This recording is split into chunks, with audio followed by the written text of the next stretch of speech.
Channel. दोस्तों बात करेंगे हम बीपीएससी टीआरई 3.0 नई शिक्षक भर्ती को लेकर के। यह स्टेट परीक्षा तिथि और यह स्टेट अपेयरिंग स्टूडेंट के लिए काफ़ी महत्वपूर्ण अपडेट है। बीपीएससी टीआरई में अब 3 की जगह 5 मौके जो है आपको मिलने वाले हैं। बीपीएससी टीआरई आयु सीमा में मिलेगी छूट, यानी कि जो एज रिलैक्सेशन को लेकर के काफ़ी ज़्यादा अभ्यर्थियों के मन में जो शंका बना हुआ है उससे संबंधित अपडेट आपको देने वाले हैं। सीटेट कितने नंबर वाले फॉर्म भरेंगे, 1 कैंडिडेट 1 रिजल्ट के लिए भी यहाँ पे जो है बातें चल रही हैं। यानी कहीं ना कहीं बीपीएससी टीआरई 3.0 में जो है जो पहले के नियम थे उसको अब यहाँ पे थोड़ी सी परिवर्तन किया जा रहा है। उससे संबंधित हम लोग बात कर लेते हैं। सबसे पहले हम लोग बात करेंगे ये स्टेट परीक्षा तिथि को लेकर के और ये स्टेट अपेयरिंग के जो स्टूडेंट उनको लेकर के, क्योंकि ये स्टेट अपेयरिंग और जो आपकी एज रिलैक्सेशन को लेकर के जो कैंडिडेट हैं और जो फॉर्म अप्लाई नहीं कर पा रहे हैं उनके संबंध में हम लोग बात कर लेते हैं। पहले आप स्क्रीन पे देख पा रहे हैं कि बिहार विद्यालय परीक्षा समिति पटना से एक खबर निकल के आ रही थी। तो बिहार विशेष विद्यालय अध्यापक पात्रता परीक्षा जो बीएस स्टेट जो होता है आपका, यानी कि विशेष विद्यालय अध्यापक के लिए का प्रवेश पत्र निर्गत करने तथा परीक्षा संबंधित आवश्यक सूचना को लेकर के यहाँ पे देखिए, यदि बात करें यहाँ पे सब हम बात कर लेते हैं बी एस स्टेट को विशेष विद्यालय वाला। 23 तारीख को आपकी परीक्षा है, 23 फरवरी 2023 को, ठीक है, एक पाली में, एवं 24/2/2024 को 2 पालियों में निर्धारित परीक्षा केंद्र पर कंप्यूटर बेस्ड यानी कि सीबीटी मोड में आपकी जो परीक्षा वो कराई जाएगी। यानी कि 2 दिन आपकी परीक्षा होगी, 23 तारीख को और 24 तारीख को आपकी परीक्षाएं कराई जाएगी। यहाँ पे दिया गया है टाइमिंग, यानी कि रिपोर्टिंग टाइम आपका है 8:30 बजे, क्लोजिंग गेट टाइमिंग है आपका 9:30 बजे, और टेस्ट की टाइमिंग यानी कि परीक्षा की जो टाइमिंग है वो 10 बजे से लगा करके 12:30 बजे तक आपकी परीक्षा होगी। ये प्रथम पालिका हो गया। अब द्वितीय पालिका भी देख लीजिए, अपराह्न 1:30 बजे से, यानी कि यहाँ पे 1:30 बजे से लगा करके अपराह्न 2:30 बजे तक और अपराह्न 3 बजे से लगा करके जो है 5:30 बजे तक आपकी परीक्षा होगी।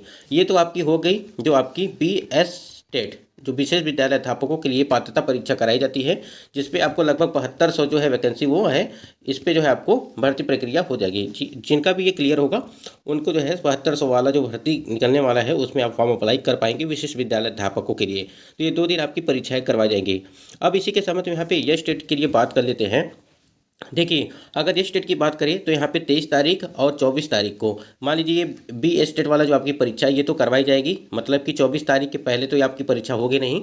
यानी कि ये स्टेट की बात करें यदि, तो यहाँ पे 24 तारीख के पहले आपकी परीक्षा होगी नहीं, और 26 तारीख तक जो है सक्षमता परीक्षा लेने की बात वो भी चल रही है। तो देखिए 26 यानी कि कहीं ना कहीं देखा जाए तो आपकी जो ये स्टेट की परीक्षा है वो लगभग मार्च में जो है आपकी स्टेट परीक्षा वो कराई जाएगी। अभी तक तो मतलब जो खबर निकल के आ रही थी कि 25 तारीख तक जो है आपकी परीक्षा वो यह स्टेट की कराई जाएगी। यानी कि यह स्टेट या तो देखिए 25 फरवरी को होने वाली थी, या तो ये डेट आपकी 25 मार्च के आसपास जो है रखी गई है। यानी कि 25 मार्च के आसपास जो ये परीक्षा हो सकती है, क्योंकि मान लीजिए इनका परीक्षा होगा, फिर सक्षमता परीक्षा होगी, रिजल्ट जारी किया जाएगा, उसी बीच यहाँ पे आपकी जो है स्टेट की परीक्षा भी वो कराई जाएगी। स्क्रीन पे आप देख पा रहे हैं कि अब 3 बार की जगह 5 बार मिलेगा परीक्षा का अवसर। यानी कि बीपीएससी टीआरई 3.0 में, और जो आपकी टीआरई की बात करें बीपीएससी शिक्षक बहाली में, अधिकतम 5 बार बैठ सकेंगे अभ्यर्थी। मौका गंवाने का सभी को सता रहा था डर। यानी कहीं ना कहीं देखा जाए अगर तो जो 3 अटेम्प्ट था उसको अब 5 अटेम्प्ट जो है कर दिया गया है। यानी कि 5 अटेम्प्ट करके उसको अब अभ्यर्थी जो है संतुष्ट हो चुके हैं। यानी कहीं ना कहीं ये काफ़ी अच्छा जो फैसला था। कई अभ्यर्थियों के लिए टीआरई था आखिरी मौका। यानी कि आप लोगों ने देखा होगा कि आपकी जो भर्ती निकली थी, यहाँ पे बात करें यदि टीआरई 1 हो गया आपका, ठीक है, फिर टीआरई 2 हो गया, फिर टीआरई 3। तो यहाँ पे जो 3 अटेम्प्ट यहाँ पे दिया गया था, ये आपके टीआरई 3 अगर परीक्षा आप कर देते यानी कि ले हो जाती है आपकी, तो कहीं ना कहीं 3 अटेम्प्ट यहाँ पे आपके समाप्त हो जाते हैं। और उसके बाद जो आपकी टीआरई 4.0 जो आपकी भर्ती आने वाली हैं उसमें आप सम्मिलित नहीं हो पाते। तो इसी को देखते हुए यहाँ पे मांग जो है अब ये 5 बार यहाँ पे कर दिया गया है। यानी कि ये 5 बार इसमें आप बैठ सकते हैं, परीक्षा दे सकते हैं। सरकार ने अवसर बढ़ाने के लिए लिया है फैसला, लाखों व्यक्तियों को जल्द मिलेगी राहत। प्राइमरी से लेकर के उच्च प्राइमरी तक के लिए मौका, शिक्षा विभाग जल्द ही आदेश जो है ये जारी करेगा। तो ये देखिए सारी प्रक्रिया हो चुकी है, बस एक नोटिस ही आनी है आपको। यानी कि इस पर एक नोटिस जारी किया जाएगा और ये 5 अटेम्प्ट आपकी हैं। बाकी ये खबर बिल्कुल 99% जो है वो सही बताई जा रही है। तो 3 अटेम्प्ट से लेकर के हटा करके अब उसको 5 अटेम्प्ट कर दिया गया है। तो इसके लिए निश्चिंत रहिए, बाकी अपनी तैयारी वो टीआरई 3.0 के लिए करते रहिए। बाकी अगर आयु सीमा को लेकर के बात करें तो आप स्क्रीन पे देख पा रहे होंगे कि मध्य विद्यालय वर्ग 6 से 8 के विद्यालय अध्यापक एवं प्रारंभिक शिक्षक प्रशिक्षित वर्ग 6 से 8 के लिए 10 अप्रैल 2023 के पूर्व पात्रता परीक्षा में उत्तीर्ण होने वाले प्रशिक्षित अभ्यर्थियों को मात्र इस कथन मतलब इस प्रथम समव्यवहार में अधिकतम आयु सीमा में 10 वर्ष की छूट दिनांक 1 अगस्त 2023 को आधार मानकर दी होगी। तो यानी कहीं ना कहीं 10 साल के लिए यहाँ पे छूट दिया गया था। स्क्रीन पे आप देख पा रहे हैं कि 10 साल के लिए जो पिछली आपकी भर्ती हुई थी TRE 1 TRE 2, इसमें जो है 10 साल के लिए आपको एज रिलैक्सेशन दिया गया था। तो वहीं पे यहाँ पे जो 4.0 है, यानी कि 4.0 जो आपकी भर्ती है, जो आवेदन चल रहे हैं 10 तारीख से, यानी कि 10 फरवरी से जो आपके आवेदन हो रहे हैं, उसमें अभ्यर्थियों की मांग है कि जो आपकी 4.0 यहाँ पे बात करें 4.0 जो आपकी अगस्त में आने वाली है, और जो 3.0 है जो आपकी भर्ती जो चल रही है 10 तारीख से, ठीक है। तो यहाँ पे मांग ये है कि कम से कम जो जब आपके TRE 2 में आप लोगों ने 10 वर्ष की छूट दिया, ठीक है, तो आपको TRE 3.0 में भी आपको 10 साल के लिए छूट देनी चाहिए। और ये चीज़ें देखिए पटना हाईकोर्ट में भी जो है इसके लिए जो है चल रहा है मामला। देखिए क्या कुछ होता है इसके लिए कि आयु सीमा में कितनी छूट आपको दी जाती है। वैसे तो आपको पता होगा कि जो आपकी एज को लेकर के जो है जनरल के लिए यदि बात करें तो वहाँ पे जो जो अधिकतम यहाँ पे 37 साल रखा गया है, और पिछड़ा वर्ग के लिए लगभग 40 साल, और जो उससे पिछड़ा वो है उसको लेकर 42 साल रखा गया है। अगर यहाँ पे 10-10 अगर ऐड कर देते हैं तो कहीं ना कहीं अभ्यर्थियों को काफ़ी ज़्यादा जो है राहत मिल सकती है। तो ये इसी के लिए हम लोग प्रयास कर रहे हैं और लगातार प्रयास जारी भी है इसके लिए कि आयु सीमा में छूट दी जाए, क्योंकि काफ़ी ज़्यादा अभ्यर्थी जो है ओवर एज हो चुके हैं, तो उनके लिए यहाँ पे कल लेकर सीटेट को लेकर के हम लोग बात कर लेते हैं। जितने भी कैंडिडेट एरिया फॉर्म अप्लाई कर रहे हैं BPSC TRE 3.0 की, तो यहाँ पे एक नोटिस जारी किया गया था, और इस नोटिस में क्या कुछ मेंशन किया गया था सीटेट को लेकर के आप स्क्रीन पे देख पा रहेंगे।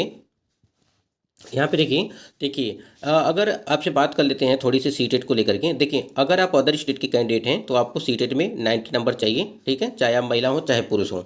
ये आप चीज़ ध्यान दीजिएगा। यहाँ पे देखिए नोटिस में क्या लिखा गया है, और ये यहाँ 3rd नंबर पे देखिए, और यहाँ पे सुनील पटेल करके एक अभ्यर्थी हैं जो इनका चयन हुआ था 6 to 8 में, और संस्कृत विषय से, और सीटेट में जो है इनका 86 अंक है, यानी कि 86 नंबर है, और बिहार का निवासी नहीं है, यानी कि ये अदर स्टेट के कैंडिडेट हैं। तो आप समझ सकते हैं, आप खुद समझ सकते हैं, यहाँ पे आपको 60% जो है यहाँ पे बताया गया था, जो आपका यहाँ पे 90 नंबर होता है।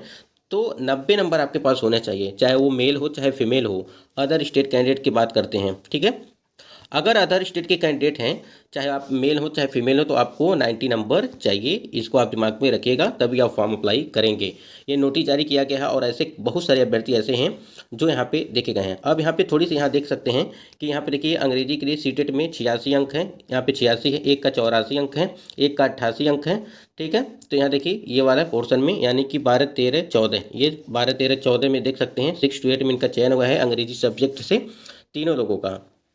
तो ऐसे में अभ्यर्थी क्या है, अदर स्टेट के कैंडिडेट हैं, और उनको यहाँ पे 90 नंबर चाहिए। यहाँ पे 86, 84, 88 नहीं चलेगा, तो 90 नंबर आपको चाहिए, ठीक है। इसको आप लोग ध्यान दीजिएगा, तभी आप फॉर्म अप्लाई करेंगे। उसके बाद से यहाँ देखिए 18 और 19 नंबर पे देखिए सीटेट में 89 नंबर है इनका, ठीक है। फिर यहाँ पे 86 नंबर है, बिहार का निवासी नहीं है, यानी कि अदर स्टेट। तो यहाँ पे इनका जो है हटा दिया गया है, और इनकी जो है चयन प्रक्रिया जो है रद्द कर दी गई है, यानी कि इनको नौकरी से हटा। ऐसे बहुत सारे कैंडिडेट थे, 49 कैंडिडेट का ऐसे में निकल के आया था। यहाँ पे देखिए बीएड में इनका 50% से कम अंक था, सीटेट 83 अंक है, ठीक है, सामाजिक विज्ञान से है सीटेट। यहाँ पे देखिए रीजन क्या क्या क्या रीजन है, इनको क्यों हटाया गया है, क्या यहाँ पे क्या क्या कमियां हैं उनके यहाँ पे दिखाया गया है। तो इसलिए जिनका भी अदर स्टेट के कैंडिडेट की बात कर लेते हैं, तो 90 नंबर हो तभी फॉर्म अप्लाई अब करिएगा, अन्यथा नहीं करिएगा, नहीं तो आपके साथ भी इस प्रकार से हो सकता है। 1 कैंडिडेट 1 रिजल्ट की बात करें यदि, तो नोटिफिकेशन में ये सारी चीज़ें मेंशन थी, यानी कि TRE 2.0 में भी मेंशन था कि आपको 1 कैंडिडेट 1 रिजल्ट जो है वो दिया जाएगा, लेकिन यहाँ पे मल्टीपल रिजल्ट जो है वो दिया जाता है। उसकी वजह इसकी भी बात चल रही है कि 1 कैंडिडेट 1 रिजल्ट दिया जाए, जिससे जितने भी और कैंडिडेट हैं उनको वहाँ पे लाभ मिल सके। तो इसकी भी बात चल रही है, क्योंकि आप लोगों को पता होगा कि BPSC के चेयरमैन जो अतुल प्रसाद जी थे, उनकी जो कार्यकाल थी वो पूरी तरह से समाप्त हो चुकी है। 12 तारीख को ही, यानी कि 12 फरवरी को इनकी कार्यकाल वो समाप्त हो चुकी है।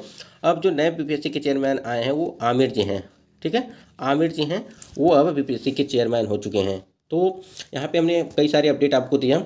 बाकी आप लोग समझ सकते हैं कि आयु सीमा को लेकर के, एज रिलैक्सेशन को लेकर के काफ़ी ज़्यादा हम लोग प्रयास भी कर रहे हैं, और जल्द से जल्द इसको जो है मतलब कि फॉर्म अप्लाई लास्ट डेट के पहले इसको सारी चीज़ें ये किया जा सके।